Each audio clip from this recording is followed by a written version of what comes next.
Bonjour à tous, aujourd'hui on se retrouve pour une nouvelle vidéo qui est sur un thread d'horreur qui a été retrouvé sur Reddit.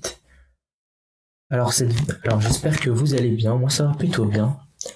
Pour vous dire, aujourd'hui nous sommes, comme on l'a dit, sur un thread d'horreur qui a été retrouvé sur Reddit. Et justement, ce thread d'horreur est assez particulier puisque c'est au sujet d'une personne qui sourit. Bref, vous allez voir l'histoire. Et si jamais vous aimez la vidéo, n'hésitez pas à la liker et on passe à la suite sans blabla.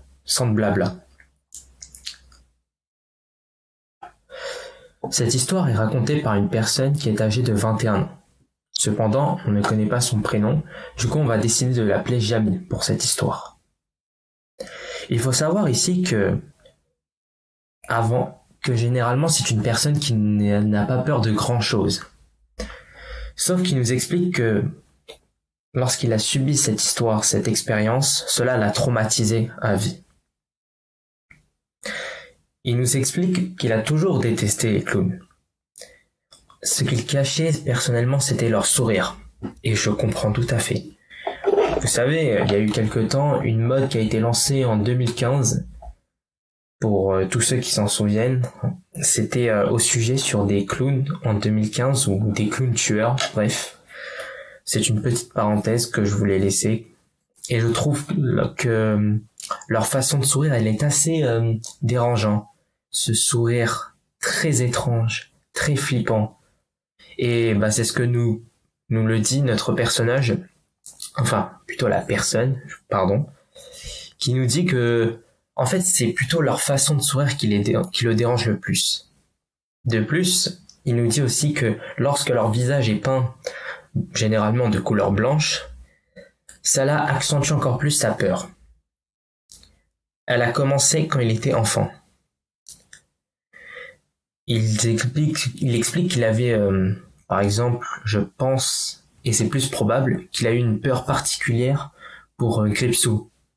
Gripsou qui est quand même un clown assez flippant. Hein. Bref. Et c'est un jour qu'il décide de déménager dans son nouvel appartement. Et il nous explique que lorsqu'il était dans son nouvel appartement, un jour, tranquillement, il entendait des petits rires. C'était des rires assez doux, qui étaient assez loin de lui, mais il pouvait quand même entendre. Il nous explique de plus qu'il habite au 4e étage, donc c'est impossible qu'il y ait des enfants dans l'immeuble, puisqu'il n'y a jamais eu de fête.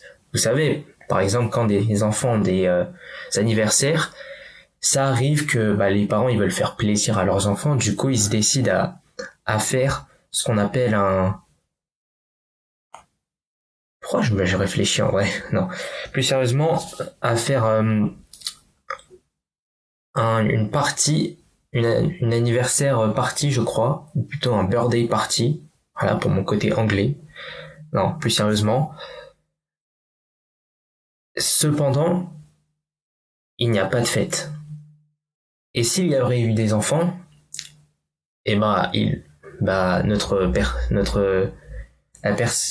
Jamie, pour lui, il aurait, il entendrait les gens, il entendrait, vous savez, la musique dans les fêtes et tout. Sauf que là, non. Il nous indique de plus qu'il y a des personnes âgées qui vivent ici. Donc bon, s'ils veulent faire de la fête, les vieux, les personnes âgées, ce sera un peu plus compliqué. Au début, il pensait que c'était une télé qui était allumée tard la nuit dans un étage au-dessus. Cela peut être possible, puisque dans les étages, peut-être un voisin à lui a peut-être laissé la télé allumée, et du coup, ça peut être ça la raison. Et ensuite, il a commencé à l'entendre de plus en plus près, comme si c'était juste devant sa porte. Donc, du coup, ça lui procure un petit stress, et du coup, il se décide à aller vérifier. Sauf qu'il constata que le couloir était vide. Vous sentez la chose arriver? Moi, je le sens. Puis il nous explique que des ballons ont commencé à apparaître. Tout d'abord, il y avait un ballon rouge qui a été attaché à la poignée de sa porte. Lorsqu'il est parti aller travailler, du coup t'imagines, t'es là, tu sors, et là tu vois un ballon qui est accroché à ton poignet. Personnellement, moi, si jamais ça m'arrive, je commence sérieusement à bader. Mais ce n'est pas le cas de Jamy, qui se dit, oh, ça doit être une farce, possiblement. Et il a éclaté sans réfléchir. Et il est passé à autre chose. Le lendemain, il nous explique que cette fois-ci, il y avait un autre ballon où il y avait un visage qui était dessiné dessus. Bon, après, c'est pas non plus un dessin, comme on peut le dire, de grand art. C'est plus deux points noirs pour les yeux et un sourire assez prononcé. Et ce qu'il va faire, je trouve que c'est un peu, on va dire, pas une si bonne idée que ça, mais bon, chacun sa technique. Il nous dit qu'il décida de garder sa porte verrouillée en permanence. Comme ça, si jamais il entend du bruit lorsque quelqu'un décide d'attacher un ballon, il pourra le confronter. Personnellement, moi, j'aurais pas fait ça. Hein. Moi, si jamais ça m'aurait arrivé, j'aurais pris mes... Enfin, personnellement, je me serais plutôt dit, donc il y a une personne qui va devant ma porte attacher un ballon sans raison, je change d'appart. Voilà.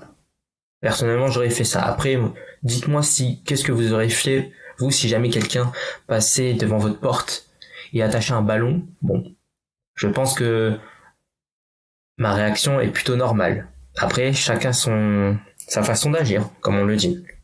Bref, continuons l'histoire. Mais ça fait que de continuer. Les rires devenaient de plus en plus forts. Des fois, il nous dit que, des fois, dans certaines nuits, il se réveillait en entendant des bruits plutôt doux. Comme si quelqu'un était devant sa porte. Enfin, plutôt des doux. Genre, tu vois, comme si une personne marchait. C'était assez léger, comme bruit. Et vous savez, quand il marche sur le bois, et ben, le bois, ça fait un bruit. Allez, on va dire qu'on arrive à entendre. Mais il nous explique que la façon dont ça marchait, c'était comme si c'était un enfant qui marchait. Et on peut dire que là, Jamy se chiait dessus. Donc il était resté dans son lit, à agripper sa couverture comme un bouclier. Alors là, alors moi, si jamais ça m'aurait arrivé, j'aurais exactement fait la même chose. Et je pense que je suis loin d'être le seul. Et là, ce qu'il va nous apprêter à nous dire, c'est assez marrant, mais je trouve que c'est justifié. Il commença à dormir avec un couteau de cuisine sous son oreiller au cas où. Ok, pourquoi pas. Et là, il nous explique que le lendemain, il s'est réveillé avec un bruit assez sourd. C'était pas un très grand bruit. C'était un bruit plutôt sourd et lourd qui venait du couloir. Son pouls s'est mis à accélérer. Il s'est forcé à sortir du lit et il se déplaçait silencieusement que possible. Il vérifia par le Judas et accrochez-vous parce que là, ça va faire... j'en ai même pas les mots. Il retrouva un clown. Il y a donc un clown devant sa porte qui était en train de fixer la porte. Et il nous explique que ce n'est pas un clown, ouais, vous savez, comme dans les cirques. Un clown dans les cirques de façon caricaturale. Ce clown-là, il nous explique qu'il n'avait pas de couleur, que ses chaussures étaient surdimensionnées, son maquillage était assez pâle. Comme si ce maquillage avait un teint assez ancien, que c'était là depuis trop longtemps. Il nous dit aussi que ses lèvres étaient peintes en un sourire immense, ses dents jaunes et carriées, et il avait aussi des yeux, mais des yeux vides. Et il tenait quelque chose dans sa main, un ballon.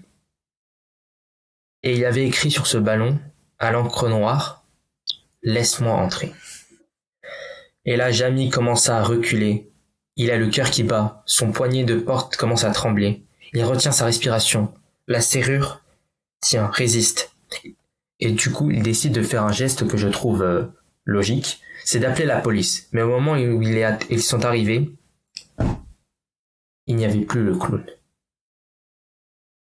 Le ballon et le clown ont disparu. Il a donc raconté à la police tout ce qui s'était passé. Ils ont décidé de vérifier dans les caméras de sécurité le matin même.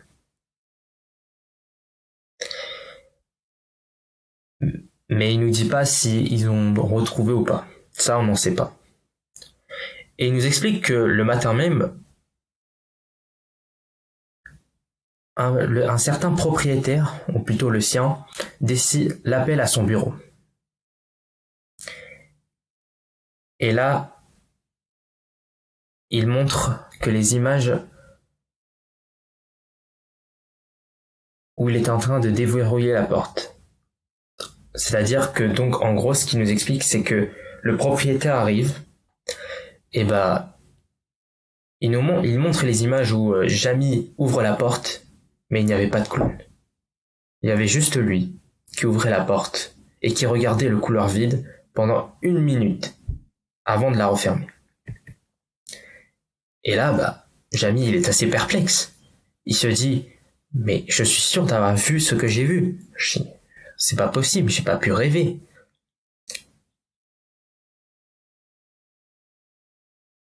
Et personnellement, c'est horrible. Ce genre de situation où t'es là, tu vois quelque chose, un phénomène paranormal, mais personne ne le voit. Et là, franchement, c'est horrible et je ne saurais quoi le dire. Maintenant, il était assis à taper quelque chose et il nous explique quelques jours plus tard, après que cet incident soit passé, il était assis tranquillement dans son canapé et il entendait quelque chose tomber dehors de sa chambre. Et là, il avait une respiration qui commençait on va dire, il avait plus de respiration tellement il s'étouffait. Il commençait à devenir comme une espèce de tremblote. Il tremblait. Et là, en regardant encore vers le Judas, il retrouva un ballon rouge. Et c'est la fin de cette histoire. Et que vous dire que personnellement, moi, ça m'a bien fait bader, hein. Donc si jamais tu as trouvé cette vidéo intéressante, ou plutôt que le thread d'horreur t'a bien fait bader, n'hésite pas à t'abonner, à liker cette vidéo, et on se retrouve pour une prochaine